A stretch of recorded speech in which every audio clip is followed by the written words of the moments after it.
Olá, meus queridos alunos, como vocês estão?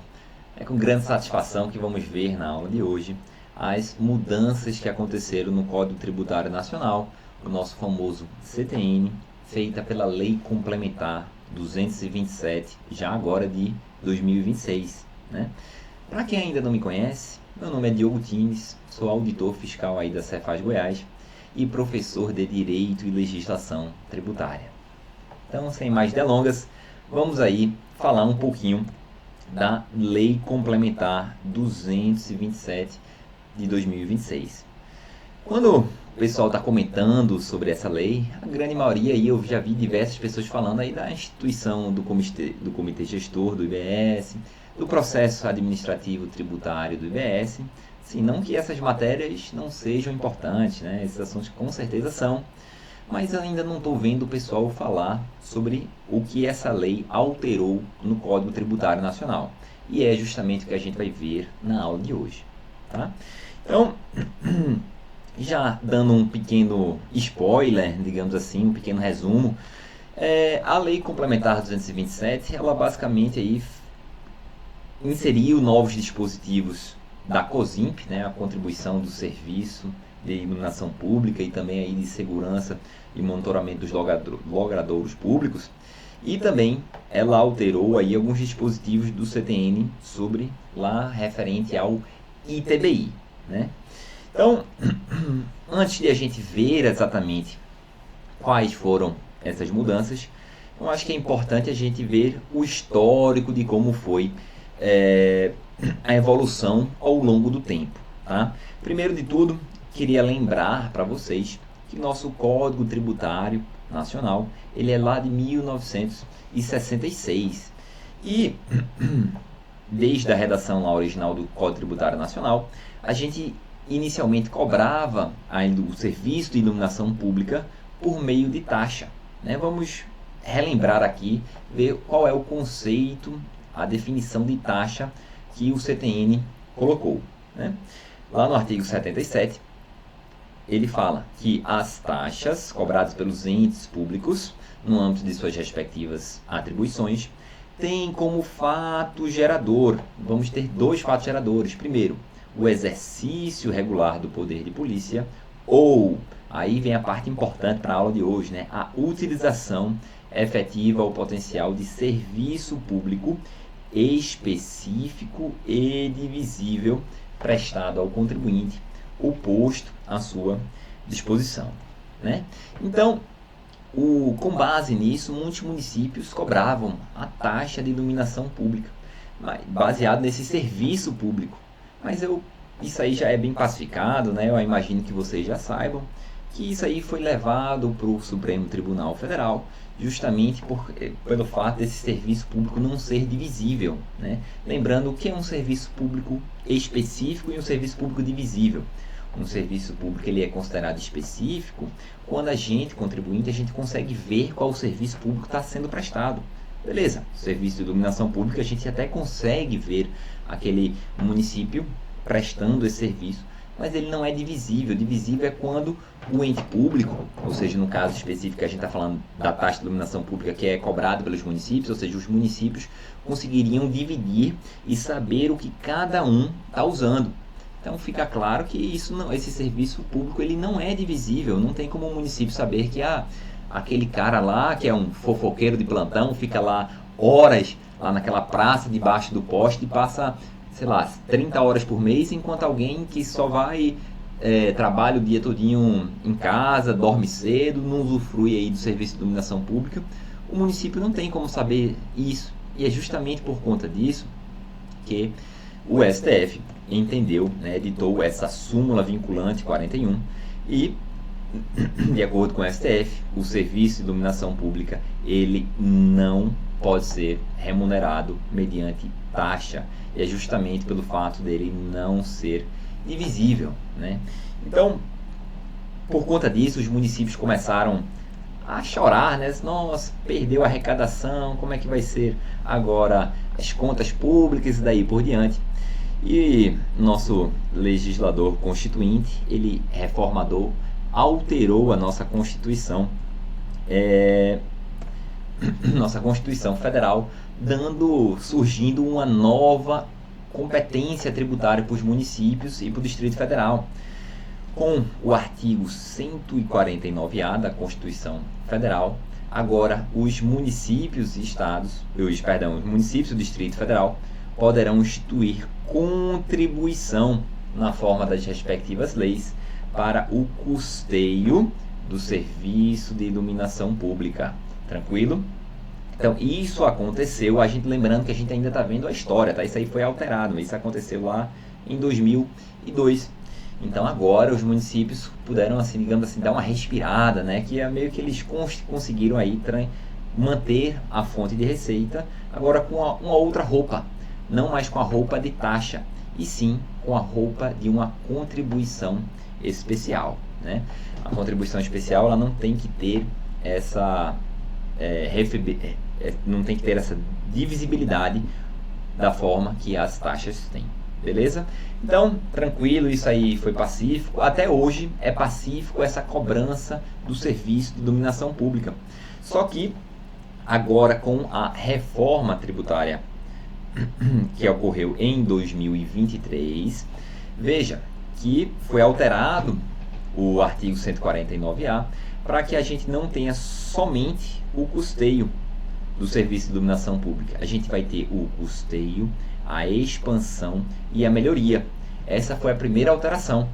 A segunda alteração é que não é somente o serviço de iluminação pública, como acontecia antes. Agora a gente tem um E, né? Então a gente, além dessa contribuição do custeio, expansão e melhoria do serviço de iluminação pública, a gente também pode ter essa contribuição aí para os sistemas de monitoramento para a segurança e preservação de logradouros públicos. É como estamos carinhosamente chamando ela aí de Cosmolog. Tranquilo? Aí esse parágrafo único aí, ele não foi alterado, tá? Desde lá de 2002, é o mesmo. E fala que é facultado a cobrança dessa contribuição que estamos vendo na fatura do consumo de energia elétrica. Beleza? Até então, uma novidade, mas não tão recente, né? A gente está falando de 2023. Aí agora sim, vamos falar da Lei Complementar 227, né? Essa lei complementar, ela colocou um novo título lá no nosso Código Tributário Nacional. Ele fala da contribuição para o custeio, expansão e melhoria do serviço de iluminação pública e de sistemas de monitoramento para a segurança e preservação de logradouros públicos. Trouxe aí uma figurinha aí só para vocês, né? Os sistemas aí de iluminação e segurança aí também, né? Então vamos de fato o que essa primeira parte aqui, né? Essa lei complementar, ela inseriu o artigo 82A no Código Tributário Nacional e também esse parágrafo segundo, tá? Tem um parágrafo, os outros parágrafos, mas a gente vai ver isso aí logo menos. Por que eu trouxe nesse slide a parte?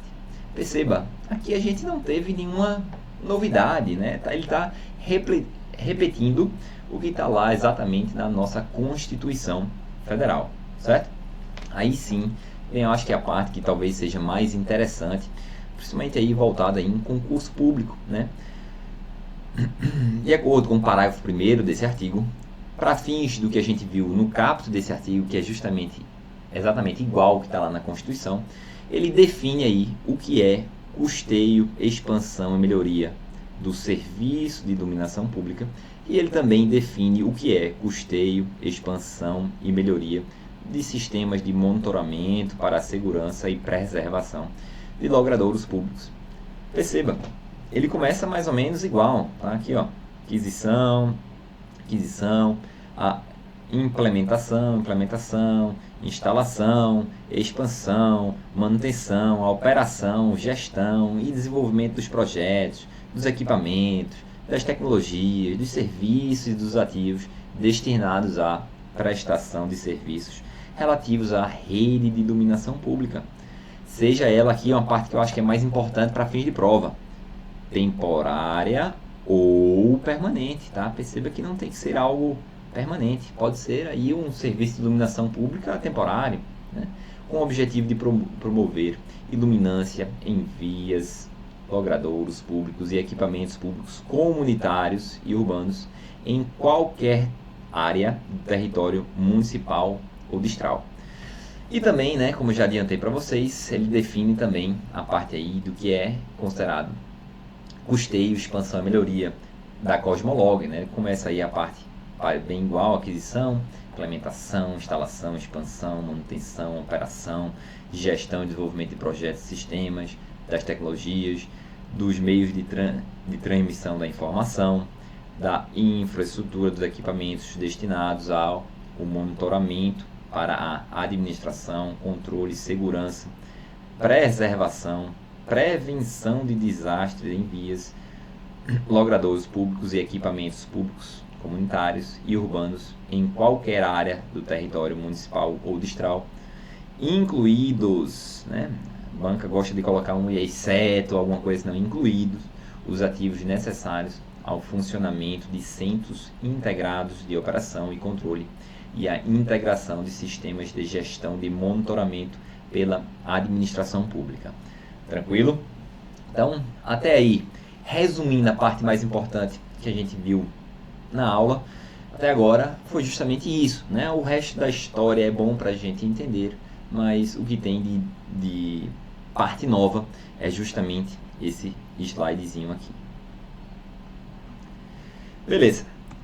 Como eu adiantei aí para vocês, foram duas alterações, né? Digamos assim, dois assuntos diferentes que a Lei Complementar 227 alterou no CTN. O primeiro dela foi dessa COSIP, Cosmolog, que a gente já viu. E aí também ela alterou alguns dispositivos referentes ao ITBI.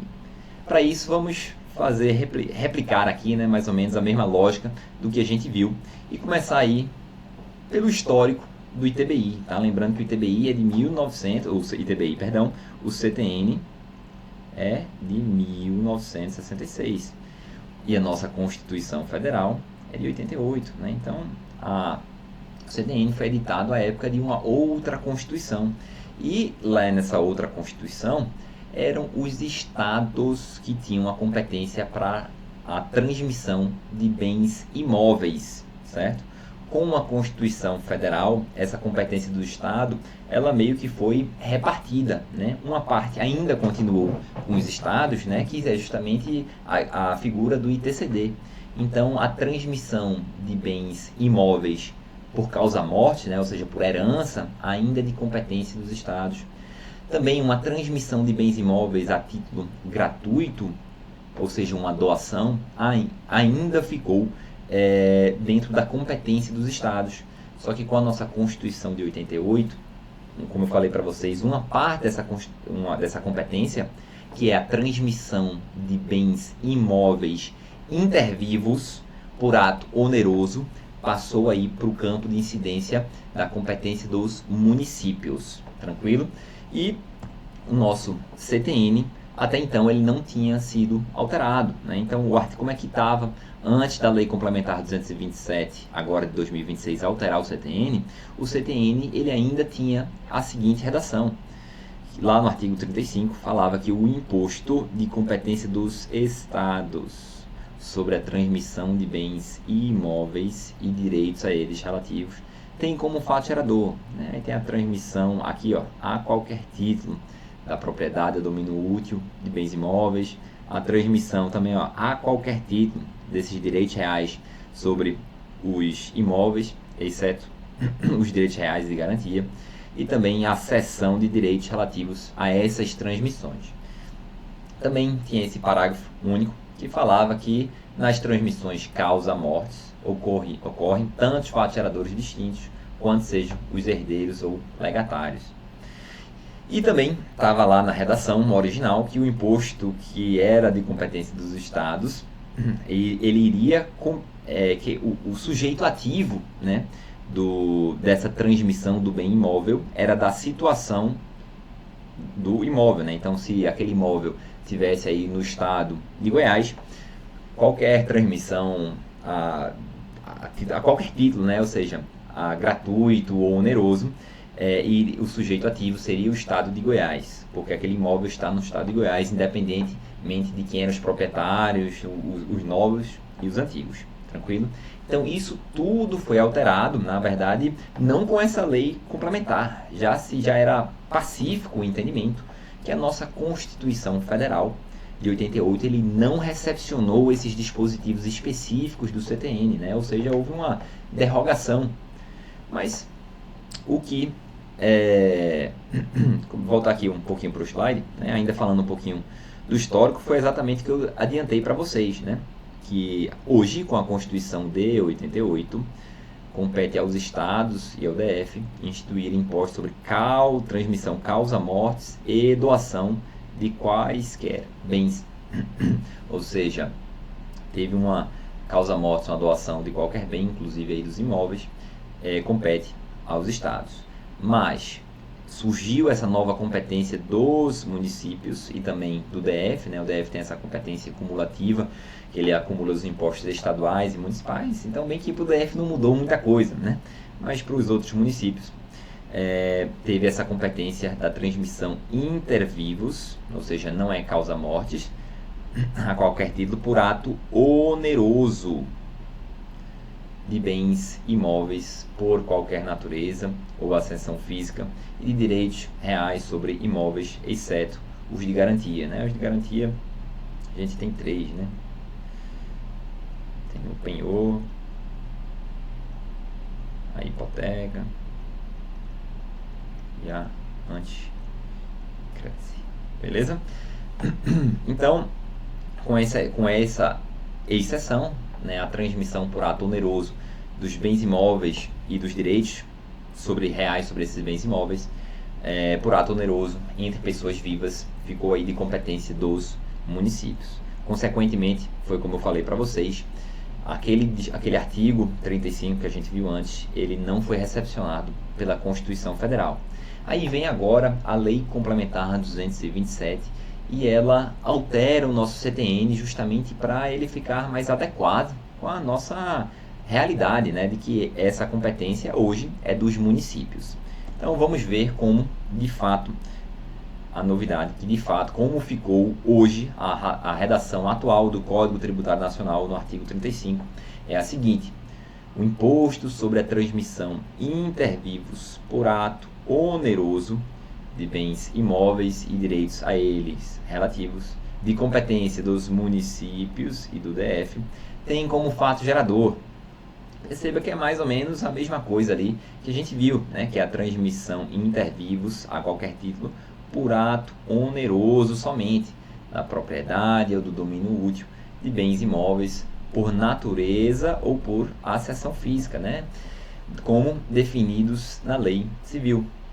E também a transmissão inter vivos a qualquer título por ato oneroso de direitos reais sobre imóveis, exceto aqueles de garantia que eu já falei para vocês. E também um fato gerador é a cessão inter vivos por ato oneroso de direitos relativos às transmissões referidas nos incisos 1 e 2 que a gente já viu, né? Então, o mais importante aí, se adequou a ato oneroso e também a ser inter vivos. Beleza. Aí, até então, o que a gente viu aqui agora, da mesma forma que falei lá em referente lá, quando a gente estava vendo a COSIMP, né, e o Cosmolog, até então o CTN não trouxe nenhuma novidade, digamos assim, né? Quando ele colocou lá a contribuição de melhoria, ele meio que copiou a redação da Constituição Federal, né? Só depois que teve de fato uma novidade no nosso ordenamento jurídico, quando ele definiu, né, o que ele considerava que era custeio, expansão e melhoria do serviço de iluminação pública e lá do segurança dos logradouros públicos. Aqui também, até então, foi mais ou menos essa sequência, né? Então, até isso aqui que a lei complementar colocou no CTN não trouxe muita mudança, que é exatamente essa lógica que está na nossa Constituição Federal, né? E essa transmissão, o fato gerador, só também antes de continuar a falar de novidade, né? Lembrando que vai ser de acordo com como está lá na lei civil, né? Então, lá na lei civil, a gente entende que essa transmissão ela só ocorre com registro lá no cartório de imóveis, né? Não adianta você fazer um contrato de gavê, um contrato de compra e venda, não. Você tem que levar a registro lá no registro imobiliário, né? É justamente aí que ocorre o critério temporal do fato gerador do ITBI, beleza? Então, agora sim, vamos falar aí de fato de mais novidades propriamente ditas colocadas no Código Tributário Nacional. Então, essa parte, na verdade, o artigo 38 é o mesmo, né, que a base de cálculo do ITBI é o valor venal. Então, de fato, a novidade começa daqui para baixo, né? Esse parágrafo 1º e o 2º foi incluído pela Lei Complementar 227. O parágrafo 1º ele vai definir, né, o que é valor venal. Ele fala que considera-se valor venal, para fins do caput, o valor pelo qual o bem ou direito seria negociado à vista em condições normais de mercado. Justamente isso que a gente sempre entendeu que valor venal seria, mas o legislador optou por positivar esse conceito. Aí no parágrafo 2º, ele fala que o valor pelo qual o bem ou direito seria negociado à vista, em condições normais de mercado, a que se refere o parágrafo 1º, ele vai ser estimado por critérios técnicos, considerando que pelo menos um dos seguintes. Pode ser um? Pode. Pode ser dois? Pode. Só não pode ser nenhum, né? Pelo menos um dos seguintes: a análise de preços praticados no mercado imobiliário, informações prestadas pelos serviços notariais e registrais e por agentes financeiros, a localização, a tipologia, destinação, padrão, área de terreno e construção, entre outras características do bem imóvel, e também outros parâmetros técnicos usualmente observados na avaliação de imóveis, né? Perceba que o legislador ele queria colocar aqui alguns critérios técnicos, né, para diminuir um pouco essa subjetividade. A gente sabe que um dos motivos que tem mais brigas em relação ao ITBI é justamente a avaliação da base de cálculo, que é justamente o valor venal, né? Às vezes a Fazenda Pública Municipal quer usar uma determinada planta genérica do valor imobiliário, do jeito que está lá no IPTU, aí coloca uma base de cálculo superior, enfim. É aí que está a grande briga do ITBI. E o legislador, por meio dessa lei complementar, ele queria colocar alguns critérios mais técnicos para tentar, no mínimo, amenizar esse litígio. Beleza? E continuando aí também mais algumas novidades, é que as administrações tributárias dos municípios e do DF deverão divulgar os critérios utilizados para estimar o valor venal a que se refere, né? O princípio da publicidade faz total sentido, o qual poderá ser contestado pelo contribuinte mediante a apresentação da avaliação contraditória em procedimento específico, né,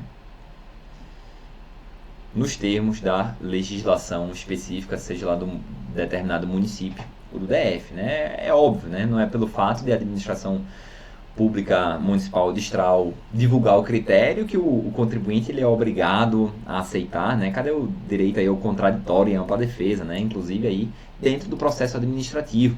E é justamente isso aí que o legislador está falando. Parágrafo 4º. Os serviços registrais e notariais deverão compartilhar as informações das operações realizadas com bens imóveis com a administração tributária dos municípios e do DF, sob pena de multa prevista em lei específica do município ou do Distrito Federal. Tá?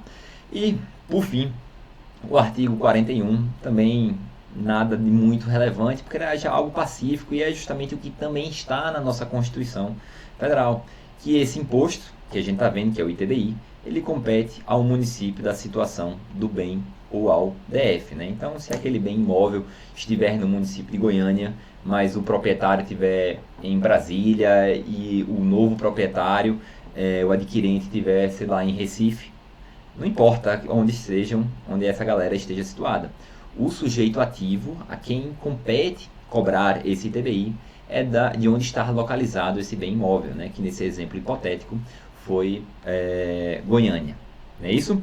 Então, com isso, a gente finaliza as alterações que a Lei Complementar 227 fez lá no Código Tributário Nacional.